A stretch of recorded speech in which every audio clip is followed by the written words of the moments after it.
All right, all right. Welcome back to another episode of the Behind the Back podcast. We are your host. I'm Marcos Conan Negron, and beside me here, as always, is Ben the Jet Retz. Ben, it's finals week. How you feeling, brother? I'm stoked, man. This is going to be such a good matchup. Yeah, I agree too. So, obviously, like we just talked about here, we're going to be breaking down the NBA Finals, our favorite matchups, what we're most excited to see, all the storylines, and who we think are going to win.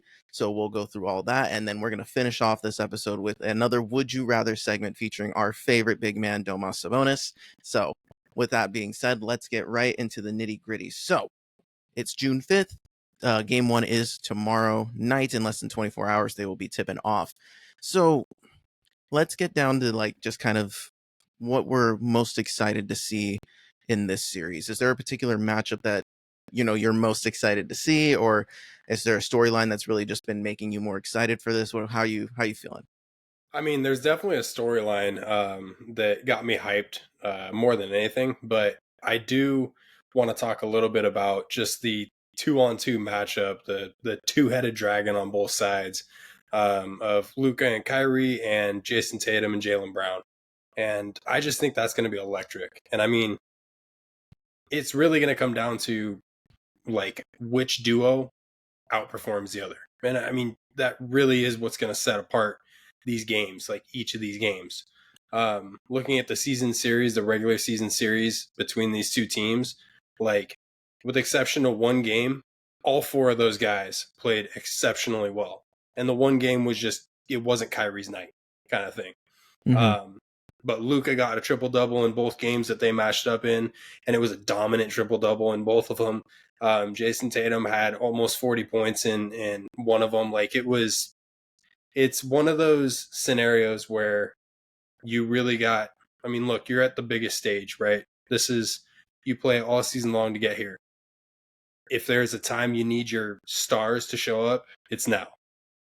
For sure. And it's going to be interesting because there was a lot of interviews with Joe Mazzulla this week, and he's been growing on me a little bit more as like the super cliche coach, dropping like fun one-liners. Like they asked him about, the bright lights of the NBA Finals. He's like, well, unless they change the bulbs in the arena, it's not going to get any brighter. So we just kind of have to focus. I'm like, dude, I like appreciate the attitude of it. So I think it's funny.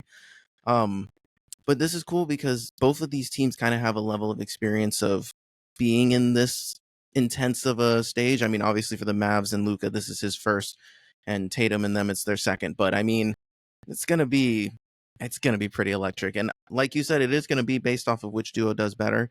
But it will be interesting to see just kind of how each team decides to pick their each other's poison, because like you said, Luka averaged a triple double, yet they lost both of those games pretty handily for the most part. So I wonder if they're just going to implore that same strategy of just letting Luka cook and then focus on shutting everyone else down. So I really wonder, because Boston's going to pose such a different threat than anything that Dallas has seen this entire playoffs. So it'll be interesting to see how Dallas approaches this defensively and offensively. 100%. And it's so interesting how the Celtics are able to throw so many different defensive looks at you. And then they have pretty much, two identities when they come down to the offensive end, and you still can't stop them, kind of thing. And that to me is why, like, when we were talking preseason ball, like, they were my pick. And I feel weird having to, transition off of it. And we'll get to who we took, as our winners for the series in a little bit. But this was a hard one for me, because this matchup is genuinely really close. And I'm looking at the Celtics roster. They're going to get back Kristaps Porzingis. I don't know if it's in game one. I don't know if that's confirmed yet. It was confirmed for game one, so he will be there. Perfect. So that's going to be huge for them. And I don't think that there's going to be much of an adjustment period for Kristaps coming out onto the court and playing again. I think if there is, Mazzulla is really good about trying to get his guys back into rhythm. He's had this kind of thing happen before with his guys. So in terms of is Kristaps going to be ready to go? He may not be, but give him like 3 quarters, And I think that he'll get back to the shape that he's in. And also that Celtics team, it's not like he's the reason that they are dominant or not dominant kind of thing. They're still going to be a really, really good team and probably be equally, let's put it this way. They're a really good team, a really good contender right now. They're the ultimate favorite when he's out there on the floor.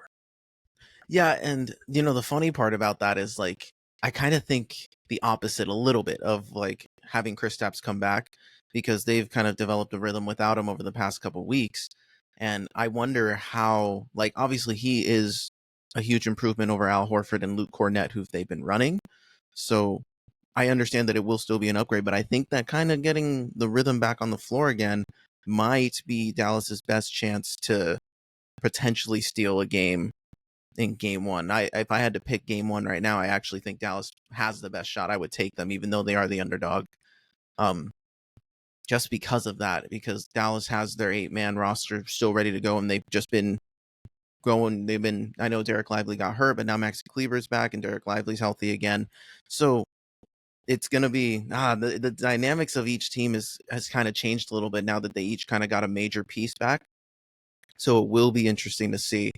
Um, but I don't know, man. Like the Celtics have been so dominant per se.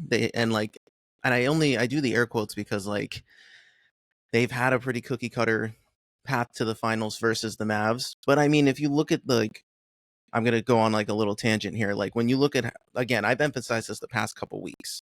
Like this team, the Celtics team, needs to win this title, or they end up being in a tier of teams that they kind of don't want to be in. So if you look at the teams, and I pulled the stat from First Things First. If you look at teams with 6 conference finals who have made it to 6 conference finals in 8 years since 1970, those teams have been in this order: Dr. J's Sixers from the 77 season to the 84 seasons, they've won 1 title. Then you got Kareem and Magic's Lakers from 80 to 87, they won 4 titles. Bird's Celtics in that same time period also won 4 titles. Then you got Jordan's Bulls from 91 to 98 with the 6 titles. You got Chauncey Billups' Pistons, who won in 04. And then you got Steph's Warriors from 15 to 22. They won 4 titles. And now you got Tatum and Brown Celtics, who have made it to 5 conference finals, 6 conference finals, and they still haven't won. So when you dumb it down to teams that have made it to 5 and haven't won a title, there's only a select group on that list, and that would be Reggie Miller's Pacers, and that would also be the Stockton and Malone Jazz team. So when you look back at some of those really great teams that haven't really crossed the threshold, I mean, it would mainly be that way for Utah because Stockton and Malone kind of had their own run in the Western Conference, and Reggie's Pacers weren't considered like the top team of their time, but they had success. So again, a lot is on the line for Boston, and I wonder, with all this pressure on Boston, Luka and them get to play with just a little bit more freedom, a little less pressure. No one's gonna crap on them if they lose the series one way or the other, even if they get smacked. That's kind of like the interesting dynamic that I like about this. So it'll be interesting to see if Boston can handle the pressure this time.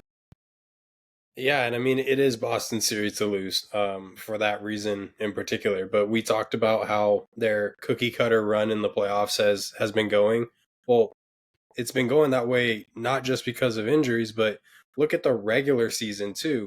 They had it looked like a cookie cutter season because you look at their record, they had 64 wins and 18 losses. Yeah, Mm-hmm. like that's a great record. And in a league right now that, from top to bottom is just stars all over the board. It's like you got to show up to think you showed up for at least 60, 50 of those games, and then you figured out how to win X amount more when it wasn't your night. Like that's impressive in and of itself. And that's the kind of thing that like gets me thinking that in this series, considering there's a lot on the line for the Celtics, I really think that they have no other option but to lay everything that they have out there. I mean, when they played against Golden State the last time, it wasn't this sense of we have to win it now.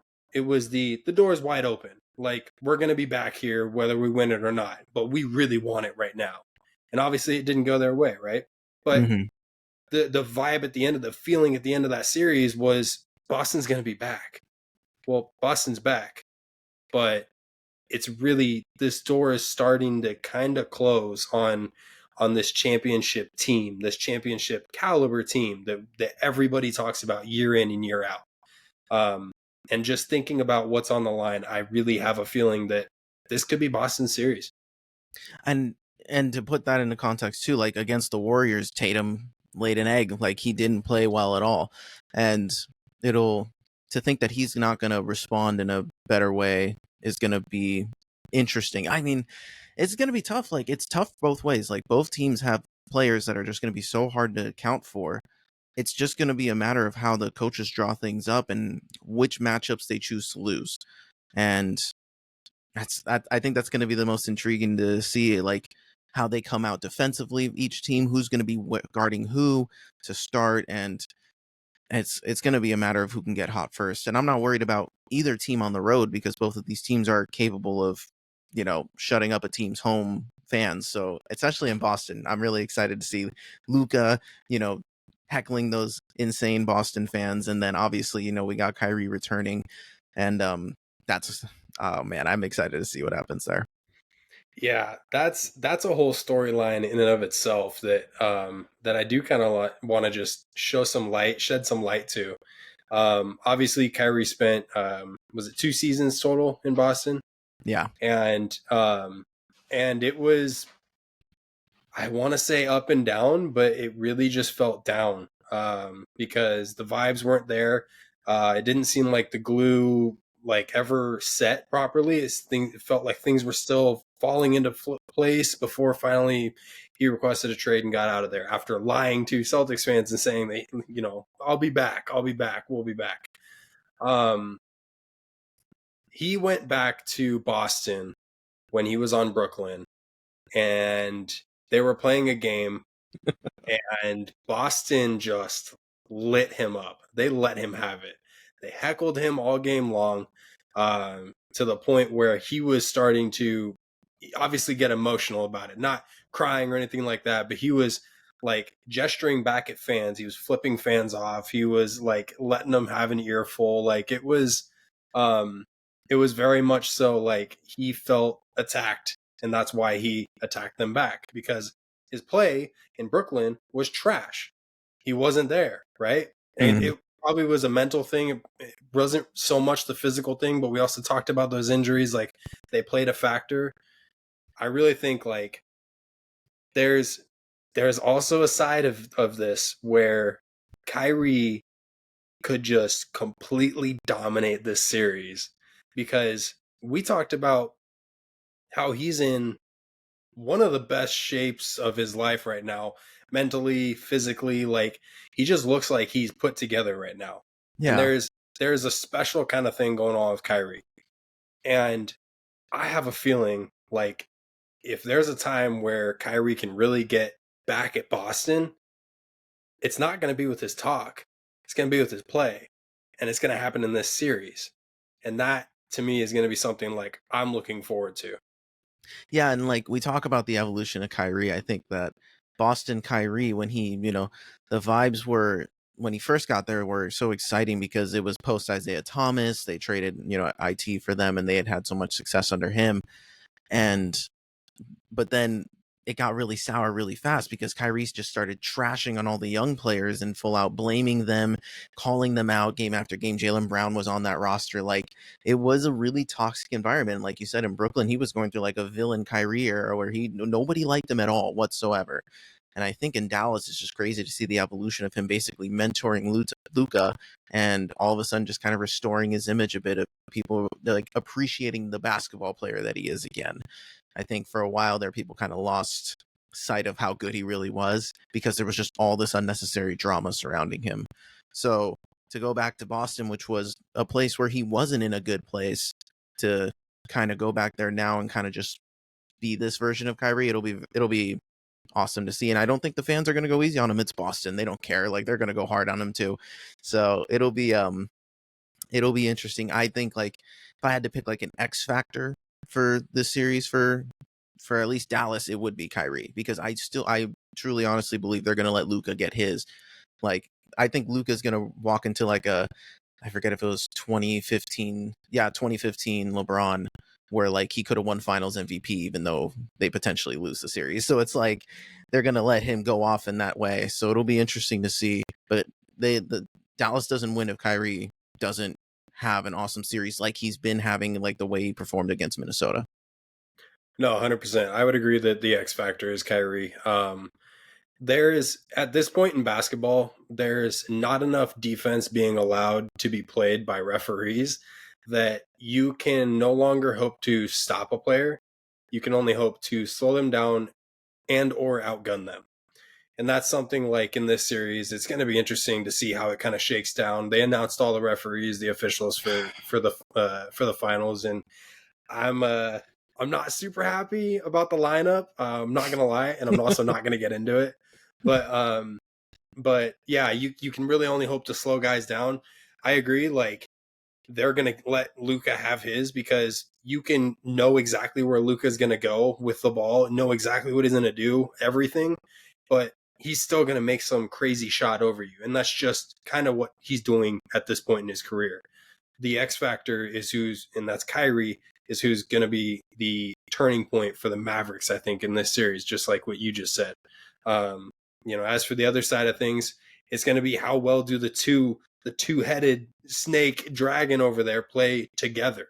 When they have dominating 30-plus point games and Jason Tatum's has like 11 rebounds and like 5 assists, and Jaylen Brown has like 4 assists, and like there's good ball movement and it's dominating from those two, they're always going to win that game. 10 times out of 10, I promise you. And so it's going to be interesting to see how this series shakes down. I do want to ask you, though, we talked about last week the run that Dallas is on, right? And it's eerily similar to the one in 2010, 2011. I'm curious, do you think that momentum plays a major factor in this series particular?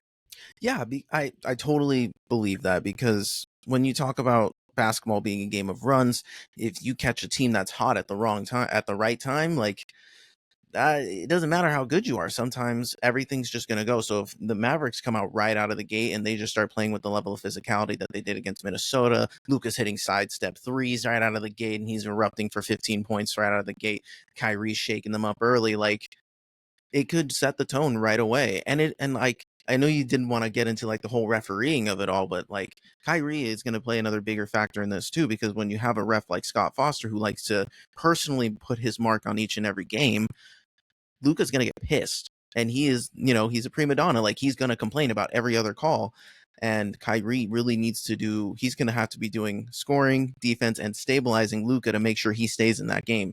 Because I guarantee you there's going to be at least 1 or 2 techs on Luka in the series, and it's not going to be at an opportune time. So it'll be interesting, like the momentum that Dallas has. Dallas has been playing like the best team in the West since the trade deadline. So this is one of those things where maybe I don't think the discrepancy is as big as the stats say, because yes, Boston has been the most consistent team all year. They've been the most dominating team all year, but Dallas has slowly caught up to, if you just got the stretch that where they got hot, their numbers are comparable. So that's what makes this interesting, that like Boston are such heavy favorites, but I think that kind of undermines kind of the momentum that Dallas has gained throughout this entire playoffs. And they've had to go through it a little bit more. They've had to play tougher series against better teams who were healthy the whole time. So that's what's going to make this a little bit different. Like Boston, this is the toughest competition they have.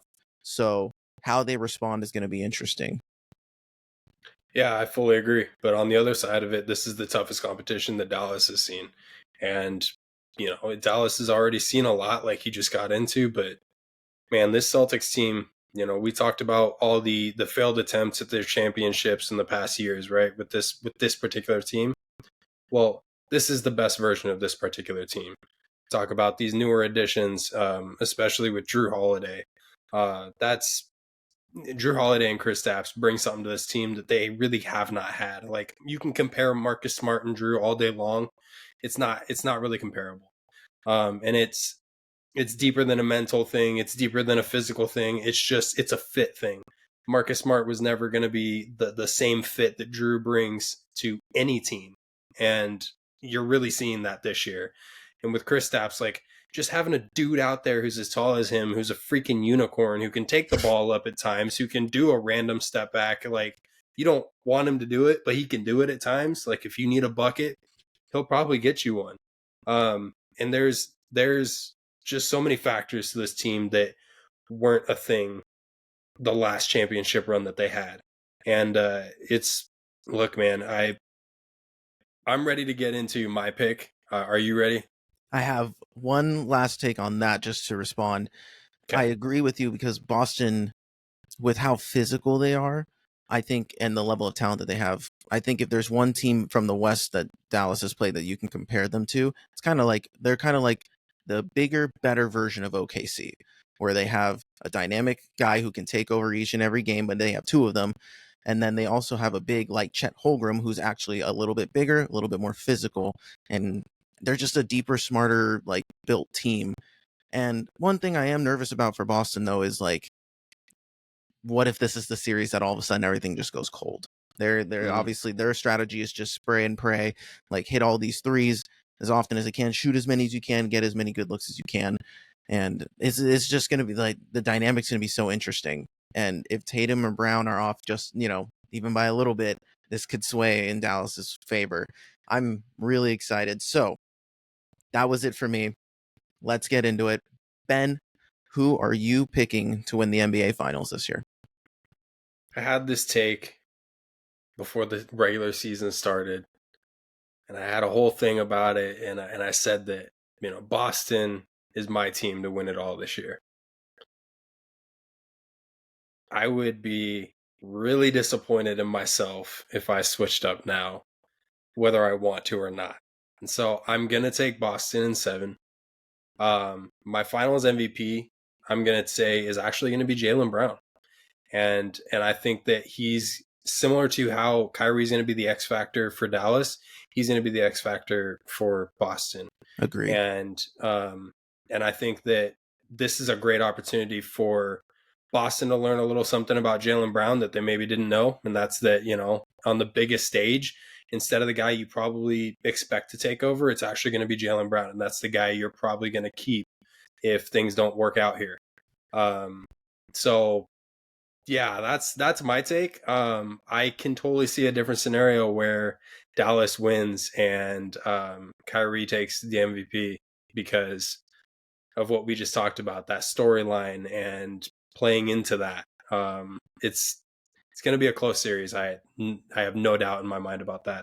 Yeah, I felt the same way, that it was going to be close the whole time.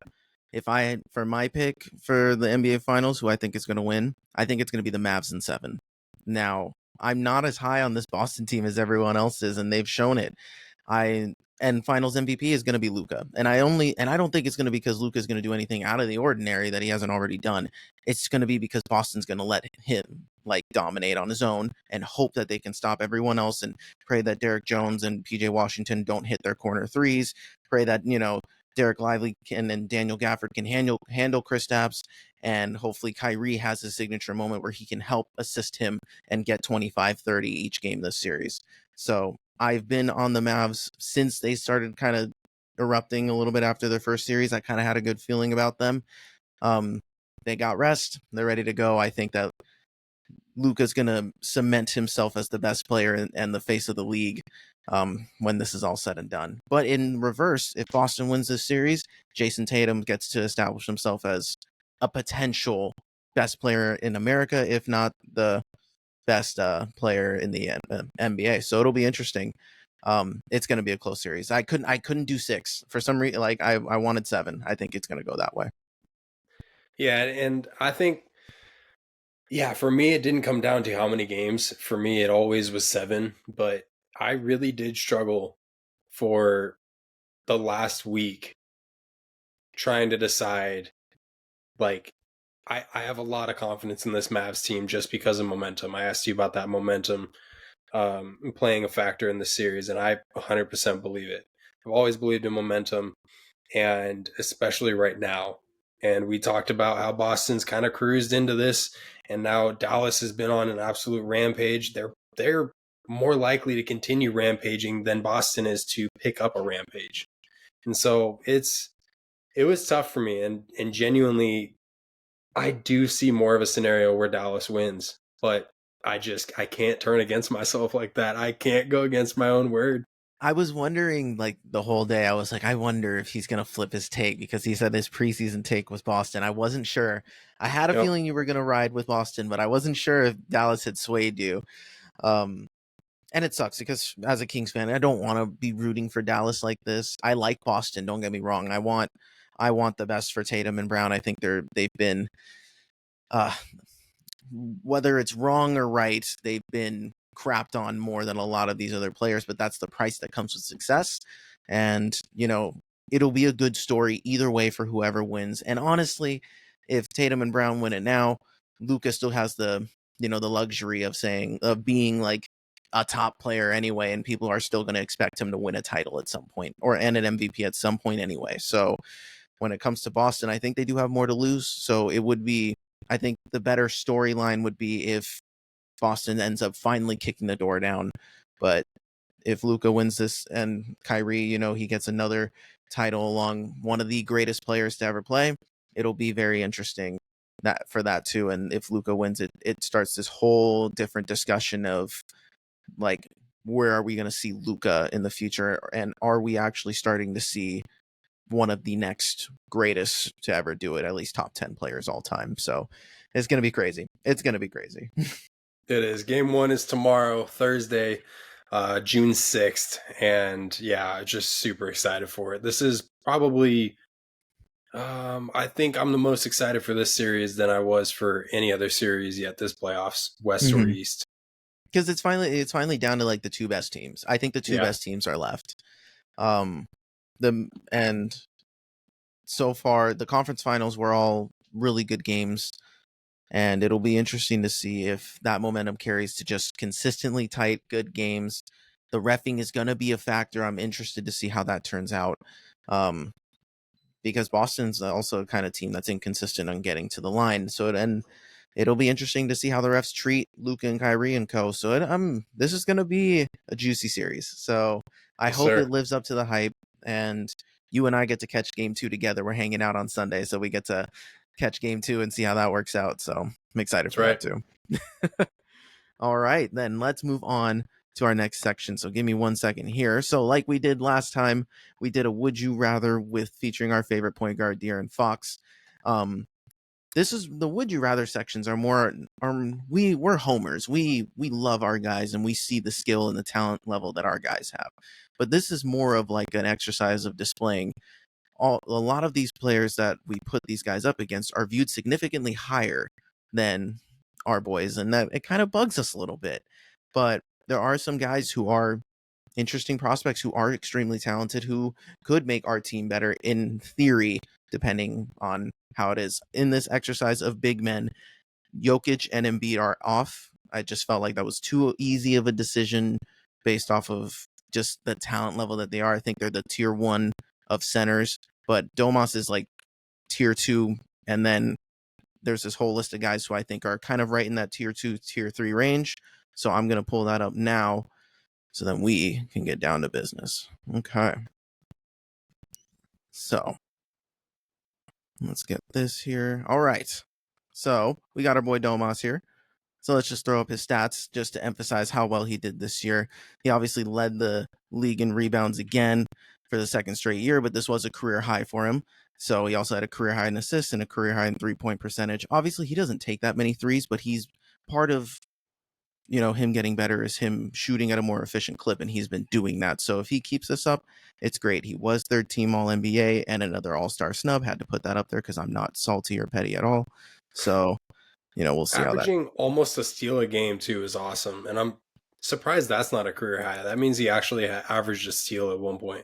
That's true. And then it also like emphasizes his whole he got a defensive player of the year vote. I don't think he gets 0.6 blocks, but I don't think he was I don't think he was as big as a defensive liability as he was last year. I think he improved there, and I think that's something that's noteworthy because he gets to enter next year, and that I think he can get even better. At least he's been serviceable on the defensive end. So that's going to help us moving forward if he continues to improve there.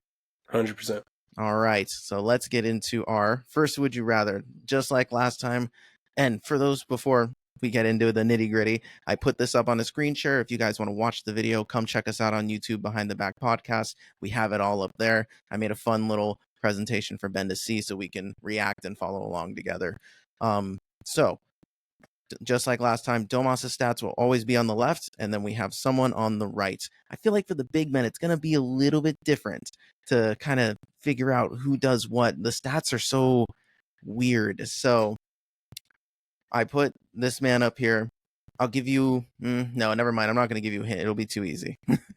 But I'll say this. He's an East Coast big man. Or an Bam East. Adebayo. All right. Would you rather our boy Domas or in the finals, Kristaps Porzingis in honor of the finals tomorrow? I thought he'd be an addition I throw up there. So when you picture him on this team being able to spread the floor as a true spread five, who gives us size and 1.9 blocks, he's a much better defender now than he was when he first entered the league. And I think the one thing that knocks him is going to be injuries. But in terms of play style, I threw up this would you rather to start us off easy. No, and stylistically, he would be a good fit here in SAC. But it's the injuries that bug me, that really have me worried. We already dealt with some injuries as Kings fans this year towards the butt end of our year, and we saw how that bit us in the butt. I don't want to see that from a position where we would be lacking if our guy got injured like that. So no, it's completely... I'd take Domas.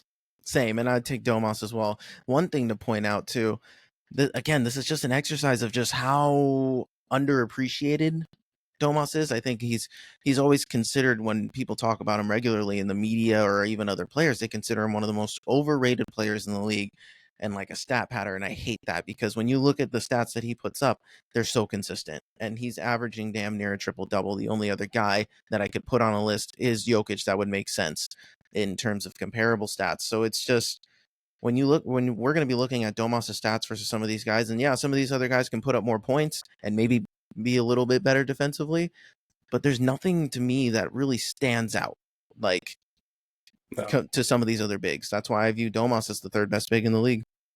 And to call Domas a stat pattern is ridiculous, because the offense for the Kings literally runs through Domas. Like, it touches Domas's hands probably 90+% of the time before any shot goes towards the basket. Exactly. And that's like the 10% and less is just Foxy taking it up and shooting a three or going the whole way. Like the dribble handoffs, the screens that he sets, the rolls that he goes off of, like the pick and pops, like there is so many different styles that you can throw at a team running the ball into Domas's hands that it's stupid of you not to run your offense through Sabonis like Mike Brown and the Kings have been doing the last 2 years. So the fact that you're going to call Domas a stat pattern, that's fine. You know why? Because I want that ball in his hands every single time. Exactly. I really do. So call him that all you want. Pad your stats, Domas. Keep going, because guess what? You're all NBA again. Yeah, and he's durable. He played all 82 games. I don't think there's anybody on this list that could say that same distinction. So that's what separates Domas, in our opinion. So we'll keep going. It's going to start off nice and easy. This one's a fun one. A lot of people like this player. And I put bigs. There's only a few power forward center mixes, but this guy I would say is more of a power forward that you could put alongside Domas in theory, but he is a big man and could in theory fill out a role like that. Man, I have no idea. I know it's tough. Western Conference. I'm gonna say Karl-Anthony Towns. That's a very good guess. We got Domas or Lauri Markkanen. Nice. Oh, that's actually tough. I'm going to take Domas in this, just because, I mean, what I just talked about, this offense running through his hands. For sure. But Lauri on this team, like with Fox and with Keegan, I mean, yeah. The offense would be electric. The offense would be insane. Defensively, we'd be hurting a little bit. And I mean, this year Laurie also struggled a little bit with injury, um, but I think it's a lot to say with the workload that he's under as well. Like he was the main piece in Utah this year, and um, yeah, it's a tough spot for him, but he's damn good. And Yeah. to see him in this system, I think Mike would utilize him really well. So I wouldn't be mad. Yeah, and like I said, and I would pick Domas as well. Like I said, like Laurie is one of those players who hypothetically would fit really well next to Domas as like a four, and that would be that would be in theory a cool tandem to see in our front Yes. court if we had Laurie and Domas together, and I think they could take a lot of pressure off of each other, and Laurie would thrive in this system if he was on this team. 100%. Yeah. All right.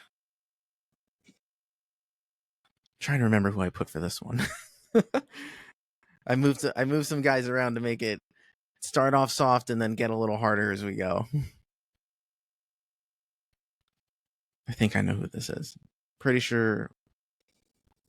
41.6% from three. Yeah, wait, I had to double check. Wait, who did I put for that?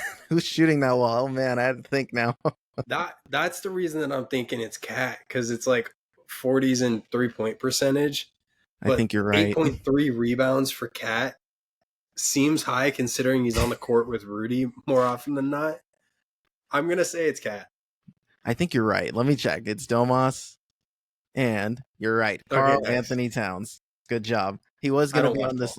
He was gonna be on this list, regardless, because he started in the league as a center, and since they got Rudy, they obviously pushed him out, tried to do the whole two big man thing. It's worked out in theory, but that I put these two together because Carl Anthony Towns, I think people would say people would come out and say that Cat's more skilled than Domas. So it's like frustrating. It is frustrating. I find myself thinking about this one a little bit. And the only reason being, I've really played with the idea of having Cat on the Kings for a number of years. We kind of talked about it last week about, would we take him on the Kings alongside Domas? Well, yeah, of course we would. I think it would be awesome. But for the sake of this exercise, like we're going to do a clean swap. No, I wouldn't take him over Domas because of what Domas brings to this Kings team specifically and the pieces that are around Domas. However, to space the floor at all five positions and give Foxy the utmost space to just operate, that sounds nice too. Agreed. Cat's offensive potential on this team, whether it's with or without Domas, makes this team a lot more interesting too. It's the same as Laurie. It's the same as Kristaps. They're all very similar in that style, in that regard, where they could provide a level of spacing that Domas, unfortunately, despite his percentage, still just hasn't done yet. Yep. And that's something that the Kings are still working around. So I would still pick Domas as well. It's it wasn't that close for me, but some of these guys make you think, about the potential fit with the other guys. Just like how Domas elevates everybody, there are guys on this list that could also elevate our players. All right. This guy is Western Conference. It's going to start trickling up in a little level of a lot of people love these players and would take them to kind of start their teams around or build their teams around too. It's a mixture of young and old, but it's going to get tougher. Man, this one's tough. I'm thinking, like, at first I was leaning Anthony Davis, and I saw the rebounds were down, and I think the points are even down too. And so I'm not saying it's AD. I think all right. I think it's Baby Sabonis. I think it's Alfred Sengun, and the reason that I think this is because he's still inconsistent and he's not averaging that triple double yet. Kind of, style close to numbers, but. He does have those glimpses, but 1.6 blocks still seems high for me for him at that position, but I'm going to stick to it. All right. Would you rather Domas or Jaren Jackson Jr.? Oh, yeah. I see. And I forgot about him just because the Grizzlies were terrible this year. Exactly. I really like Jaren Jackson. I love the style of play that he has. I love his energy level. His attitude is middle tier. It's not bad. It's not great. Hmm. Obviously, he was on a terrible Grizzlies team this year that was battling a historic level of injuries. Jesus. I'm going to take Domas in this one. Not really close, but dude, I would love him alongside Domas. Alongside, yeah, and like again, that makes up for defensive deficiencies and defensively fits Mike Brown's identity. And I think this year, like you said, he had to carry a team that was him and a bunch of practice squad guys. Like it's just not how it led to him being inefficient, but yet he was still productive as he could. And he put up numbers on us when he played against us. He has the ability to take over games, and he's still so young. He's only 24, so he still has a lot of room to grow. And next year he's going to be a threat, especially once Jaws next to him again and Desmond and those guys are the Grizzlies can kind of come back to form a little bit so long as they stay healthy. Yeah. All right. Western Conference. 12 rebounds, 24 points, 2.3 blocks. That's AD. Yes, sir. Would you rather Domas or Nice. his son, Anthony Davis? And it's exactly that, bro. I'm not taking AD. I'm not taking AD. Like, no. And look, AD is always like, I feel like he's overhyped. And I feel like I think people make him out to be something that he actually was about 5 or 6 years ago. And these injuries have really caught up with him. Obviously, this year he was way more available than he was the last few seasons. So shout out to him, his trainers, the Lakers trainers. Like, they did a great job keeping him healthy all season long. And he had a great season this year. But I just think that, like, we talk about the fit. Defensively, he'd be awesome here. But offensively, I think that it would be a step back from where we're at with Domas. Yeah, he doesn't create the way Domas does. And again, I put a guy like AD on here, even though Domas, when they have their one-on-one battles, own him. It's the consensus is that everybody believes Anthony Davis is the better player. And I think, like you said, a lot of people hang on to the idea of what Anthony Davis was, especially in his time in New Orleans. But in the modern NBA, he's just more of a like post-up defensive big because his shooting numbers, his three-point numbers, like they've been like that his entire career. It was never anything that was that insane, but obviously his defense is still there and his energy was there. But anytime Domas walked into the same building with him, it was game over for them. So obviously Domas is the obvious choice for us, but the mainstream media and everybody outside of Sacramento still believes that AD would still prefer to have AD. And I find that to be very interesting. I don't think he's not that plus player that he used to be. And he had a couple great games this year that like emphasize just how good he really is. But again, when he runs into someone who's stronger than him, he kind of folds. So yeah, and I don't think that AD's dominant games this year outweighed Domas's consistency this year. And Domas, he had a couple dominating games, but not in the fashion that AD did. He didn't put up crazy 40-point and 20. But I think Domas did have a 20 and 20 at least once. He had a couple of those. Yeah, and it didn't get nearly the attention. And of course, consistency for Domas doesn't get any attention, whereas the 5, I'll call it 10 games that AD dominated this year got way more. So it's frustrating. Yeah, and AD finished All NBA second team. Domas was All NBA third team. Yeah. And again, it just shows where they view AD. They think he's a more impactful player, and Domas led the league in triple doubles. Like it's again interesting perception, and that's why I like doing these kind of exercises because it shines a light on like how we view our boys versus the way everyone else talks about some of these guys. Yep. All right, this man is in the Eastern Conference. Is that Bam? That is Bam. Yes, sir. Would you rather Domas or Bam Adebayo? Wow. And I remember you saying a certain thing after we lost against the Warriors last year in the season series or the playoff series. I'm not gonna air it out here, but I remember you having a interesting take about it. So I think it would be. I'm interested to see what you say here. I must have been really mad because I don't remember what I said.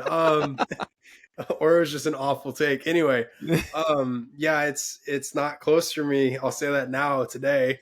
I'm taking Domas over Bam, and I like Bam a lot. in the vertical sense of what we could do here would be awesome. I think that a pick and roll Bam and Foxy, I mean, we've seen in Kentucky, that Kentucky connection, especially getting the trio back together. If we could re-sign Monk, that would be really cool. That would be pretty cool.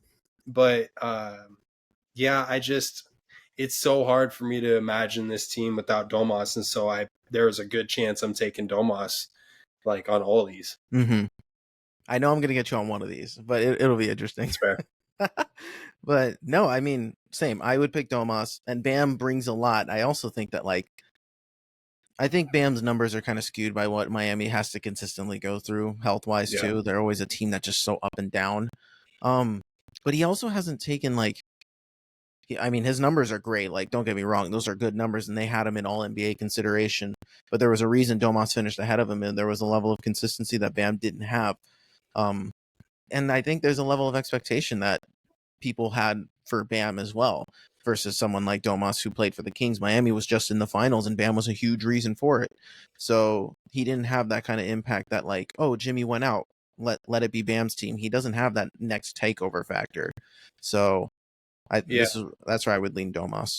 And for that reason too, to kind of play off what you just said, I feel like a large part of his numbers in Miami the last few seasons have been a lot to do with Jimmy. I mean, the Jimmy effect is a real thing. We've seen that firsthand. And to think about what Bam would be without Jimmy, I think he'd still be really good. Mm-hmm. I don't think his numbers would be what they are today, because Jimmy brings a different mentality that a lot of teams, they just don't have that, they don't have that kind of thing. And I think the mentality is a lot to do with, you look at Bam's size and what he offers you just standing with his arms straight up. Like, if you can get somebody invested the way that Bam seems to be invested in Miami and in winning in that culture, like, you're going to see numbers that are inflated, but not inflated in a bad way. You know what I mean? Like, it's inflated in a good way. No, agreed. All right. Let's move on. Western Conference. I have no idea. All right, we're going to call it Wemby? No, not Wemby. Because Wemby had like 12 rebounds or something like that. I'm going to say Chet. Okay. Would you rather Sabonis or baby Sabonis? Oh, Alfred okay. Şengün. All right. So these are... So that one's Şengün. Yes. He did have Domas-ish numbers. Like, you can see the growth coming with him, right? The 5 assists, 9.3 boards. I didn't realize he had that many boards too. Like, I think even up against, obviously, Şengün, his season ended when he played against us, and he had that gruesome injury that forced him off the court. He was having an awesome year. And weirdly enough, Houston experienced a nice run after he got hurt, but I don't think that, the 2 and 2 are entwined. But I think this would be the closest thing to like a straight up swap if we were banking on the youth of it and what he could grow into with this team. I actually didn't know he was already averaging 20s in points. That's what I was thinking. That's impressive. Too. And this is his second year in the league, so like he's on the right track to being something legit. He is, and he's another one of those system players that's very much like Sabonis. Like, you look at how the Rockets run their offense; it's not consistent yet. But when they're playing some of their best ball, which it seemed like they played against the Kings every single time this year, they were running the ball through Şengün, and it was a lot of dribble handoffs. It was a lot of pick and pops, pick and rolls. Like, there was so much motion, and in a moving offense, moving without the ball aspect, you're seeing guys like Şengün, guys like Sabonis, guys like Jokic thrive in those now, because they're going to get their points 100%. They're going to get their rebounds because there's some of the tallest guys out there. Mm-hmm. You're now going to give them opportunities to hit you backdoor when they've got these amazing skill sets to put twists on the ball, and just they have an IQ for the game. Like, it's impressive what Alperen's doing right now. And I think that he's got a lot of potential. I wouldn't take him now over Domas. But it's going to be interesting to see where he's at in a few years. Yeah, I was going to say the same thing. I would take Domas now, but in like 2 or 3 years, if we ran the same question and given where they're at, I wouldn't this would probably be a different discussion. So it'll be Yeah. interesting to see how, because they're so similar in style, um, how he grows. I'm excited to see Şengün. He was an exciting player that kind of was a little surprising. Yeah, he was a first round pick, but he was a late first round, late lottery, post lottery pick. And Houston got a gem, so it'll be interesting to see how he grows, and hopefully he can, come back from that injury fine and stay healthy. So Yeah, he will. all right. Western Conference. The rest of these guys, we got 2 guys left. They're in the Western Conference. Man, those are not great numbers. They're not. But there's an unfortunate amount of people who would take this guy Okay. over Domas. 2.3 blocks. I'm thinking that's Chet. You are correct, sir. It is our boy Domas versus the young man Chet Holmgren. Yeah. And the fact that people take Chet over Domas is mind-boggling. I understand the age difference. Yeah, he's got 6 years ahead. And look at what he's doing on the Thunder, and the Thunder are winning. The Thunder aren't winning because of Chet Holmgren. The Thunder are winning because they have SGA, and they've got an awesome system going on there. And yes, Chet does complement that system very well. But put Domas in that offense, and that could be scary. I'm taking Domas here, and I think that, we've seen Domas big brother Chet a couple times this year. There's a muscle aspect to Chet where I personally want to see him throw on a few more pounds there, because we're seeing this figure come out a lot more coming out of college. We're seeing a slim build, a Kevin Durant build, right? Mm-hmm. Where these guys can handle the ball. They can also rebound. They can shoot. They can, pass. It's the entire thing. It's the Wemby build now. Yeah. And it's really effective until you go up against some of these guys who, like Joel Embiid or like a Domas, who are just bigger and stronger in every way, or even a Jokic who does all the things you do, but he's bigger than you are. Right. And those are the situations. I'm looking at the Western Conference, and there's some big centers in the Western Conference. There's big centers in the entire league, but I would definitely want Domas in the style that we run, in the bang bang style that the Kings run, over Chet. Right, and I think Chet in a couple of years can grow into something special for OKC, and he's had a bunch of good games and has proven to be a threat. He's what you want in a modern NBA big, but Yes. he was part of the reason why OKC couldn't keep up with the physicality of Dallas when they played in the playoff series. So it's one of those things that they ran into that kind of problem that we ran into when we had Kevon Looney, and not to say that Domas was like, weaker than him or anything, but he got out physical, and so did Chet against the Mavs. They just big brothered him the whole time. So I bank into what Chet's going to grow into, but Domas I still think is the better player, and I would still want him. Yeah, agreed. All right, last but not least, 3.6 blocks. You put Wemby on this list? I did. I couldn't put Jokic or Embiid. I just think that would be a little unfair, but I didn't know if I could get you on a Victor Wembanyama, potential generational talent. Would you take him now and bank on the potential and take all that comes with that? With Wemby, I think he might, would be the one player that could sway it in maybe being patient for a few more years. That's the question. You're putting me in a really tough spot right now. Yeah, I know. God, there is so much potential behind Wemby right now, and put him with Fox. Yeah, that's immediately what I'm thinking about. I'm thinking about him. I'm thinking about Malik pick and rolls. I'm thinking, and the fact that he's 20 years old, dude, he would surpass Foxy's prime. You know what I mean? We would have then a building point after Foxy. And I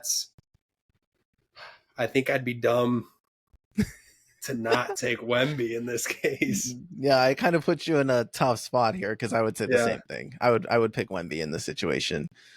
Just for with this team, Mike Brown could mold him into something special defensively. Not that he's already not, but these are the numbers he put up, and he didn't have a single he had Jeremy Sohan as his point guard. So it's like Right. it's like imagine like on this team, I think he could.